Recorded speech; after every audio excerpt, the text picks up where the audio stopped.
For today's video mga kairo, ngayon nga po ay November 1 at ngayon ang dalaw ko sa kina mama at kay papa sa kanilang bagong tahanan.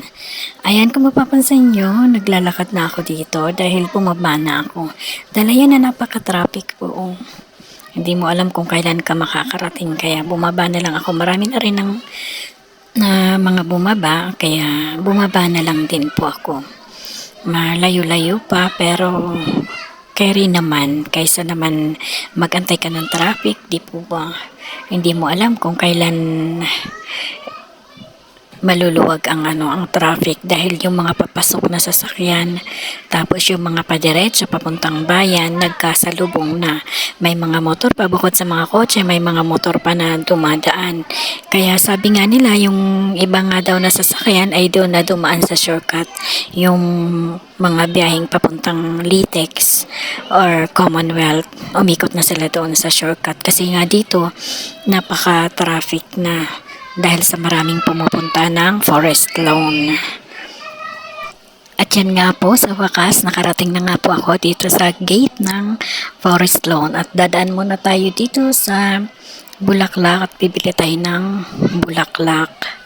At ayan na nga po, pabalik na tayo sa kabila kasi sa kabila daw linya, sa kabila daw na way yung mga naglalakad doon daw po sa kabilang area kasi dapat dito dati doon sa kabila ang mga naglalakad, ngayon nilipat na dito sa kabila para isahang galaw na lang daw po para mga sasakyan doon sa kabila, tapos dito naman yung mga taong naglalakad. Ayan, marami pong may mga naman, may mga nagbabantay. Ayan po yung gate ng Forest Lawn.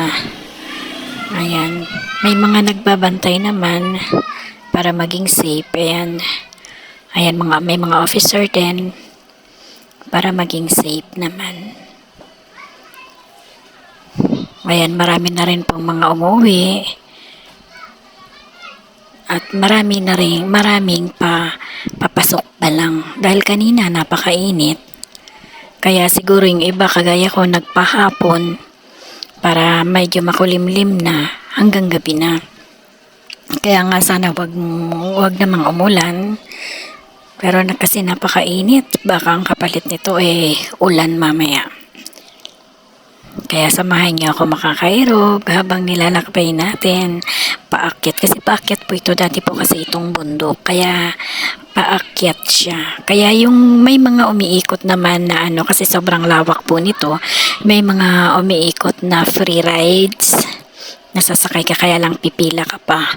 Mas ginusto ko na maglakad na lang paakyat. Ayan, hinto muna tayo dahil pinadaan muna ng ang mga sasakyan. May mga enforcer naman na nagta-traffic. Kaya wait muna tayo na pa tayo ay padaanin dahil pinapadaan muna yung mga sasakyan. At yan nga po, tara na. Ayan na. Paakyat na tayo. May tatlong way ito dito sa left at sa right. Pero sobrang sobrang taas. Pag dito ka sa left side dumaan, sobrang matarik siya. Pag dito naman sa right side, mga sasakyan na makakasalubong mo. Kaya pinili ko dumaan dito sa gitna. Dahil dito po sa gitna, walang mga sasakyan at the same time tao lang. Makipot lang yung daan niya, hindi ganun kalawak pero at least nasa nasa gitna ka, hindi masyadong matarik din at walang sasakyan. Ayan, inulit ko lang. Ayan po yung sinasabi ko sa inyo sa gitna. Kasi pag nasa left side ako, masyadong matarik. Tapos may mga sasakyan na pauwi. Kung sa right side naman ako dadaan, normal lang, hindi siya masyadong matarik. Nasa normal level lang yung daan. Kung paikot naman, ang layo ng iikutin mo. At ang mga kasunod doon, mga sasakyan, mga motor, kasi yun yung papasok. Sa right side naman, yun yung mga palabas. Kaya mas pinili ko na dito na lang sa gitna. Parang shortcut na rin ito. papunta doon sa Mama at saka kay Papa. Ayan po yung overlooking pag nasa taas ka na. Ayan. Ayan, malayo-layo pa po ako. Nasa kalahatian pa lang po ako. Ay, wala pa sa kalahatian. Nasa pa lang. 1/4 pa lang yata ito. O, diba? Sabayan niyo po ako mga kairog. Samahan niyo ako punta. Ayan yung makikita niyo po yung doon sa taas. Yun po yung office at the same time. Yun din po yung chapel, yung simbahan ng Forest Lawn. Ayan po. Ayan, paikot na tayo. Paikot na po tayo mga kairog. At ayan, naiiko. Pag ikot natin na yun, paakyat uli. Ayan o, nakikita natin yan. O, diba mahaba-haba pa. Ayan yung overlooking dahil andito na tayo sa taas. Ngayon po, iikot muna tayo. Paikot kasi po yan. Ayan, iikot tayo dyan. Tapos pagdating doon sa dulo, paakyat naman. Kaya malaking din po, malaking sakripisyo din po ang pagpunta rito. Ayan, kung nakikita nyo, malayo-layo pa. Marami na rin mga tao, may mga sasakyan na. Yung iba dito na nila pinarada yung mga sasakyan nila tapos naglakad na lang sila paakyat. Kasi pagka dadalhin mo pa yung sasakyan mo doon, ang hirap po yung paglabas nila. Kaya yung iba na pinili na lang na dito pa lang, na nila yung sasakyan nila. Kasi wala din namang dumadaang sasakyan dito, puro tao ang dumadaan dito. Ayan na nga yung sinasabi ko po sa inyo na paakyat na tayo.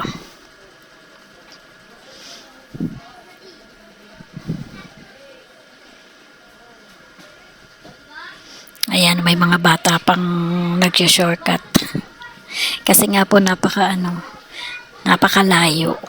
Kaya yung iba dumadaan na lang sa damuhan kasi paikot to. Ayan po, paakyat ulit tayo.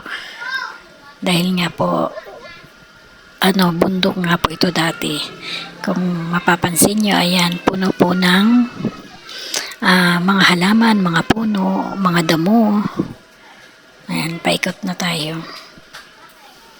Nakakahingal, nakakapagod, pero worth it naman pag nandun ka na.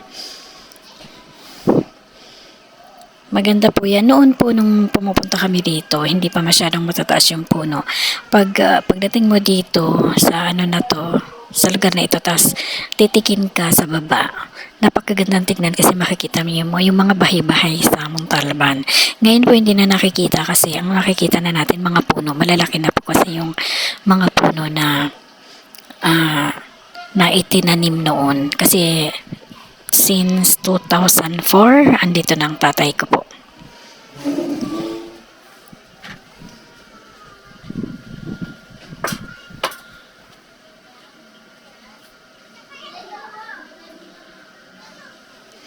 Ayan, di ba napakalayo ng nilakad ko? Yun daw paiksit na itong paiksit na po ito.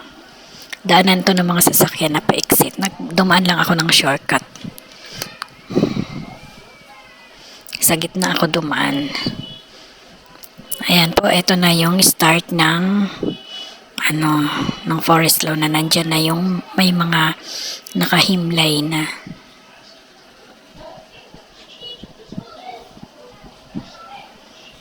Yan, marami na ring tao pero compare mo sa mga nakaraang taon, mas uunti po yung tao ngayon.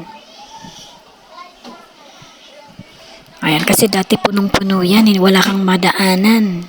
At yan po yung yung daan papuntang office, yung nakikita natin sa baba. Daan papuntang office saka ng chapel. Yung parang simbahan. Diyan po ang daan. Yung mga crematorium doon, yung mga kirinimik, doon po yung doon po yung daan din. At tayo doon pa sa dulo, mga kairog, kaya samahan niyo ako. Malayo-layo, malaking sakripisyo po ito.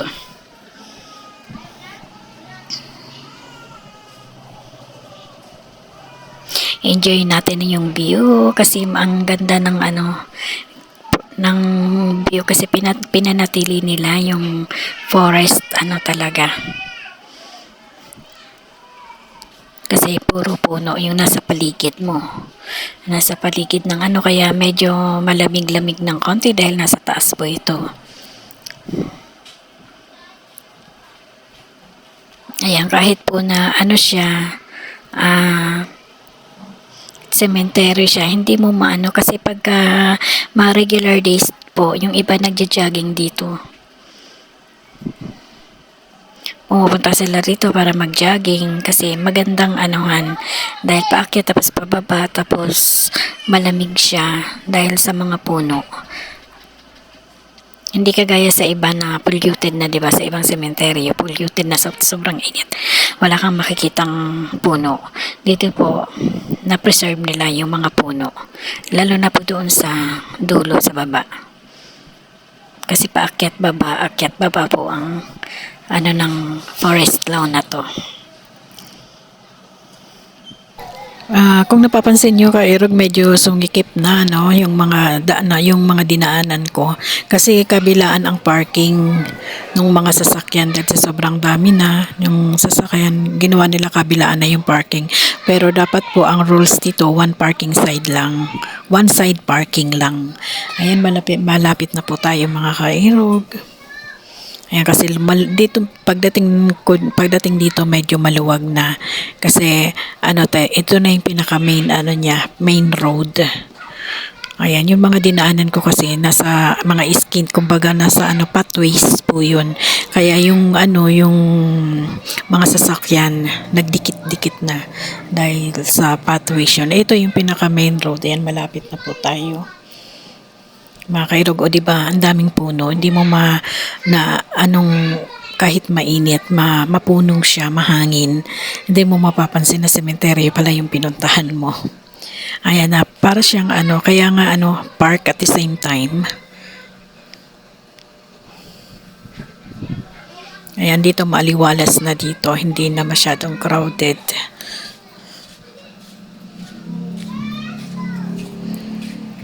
Ayan po, enjoy natin yung mga puno na views. Yan, lalo na pag mahangin, tapos sunod, ang ganda tignan ng mga puno kasi, yung sabay-sabay yung nila, yung galaw nila sa taas, yung nagwe-wave sila.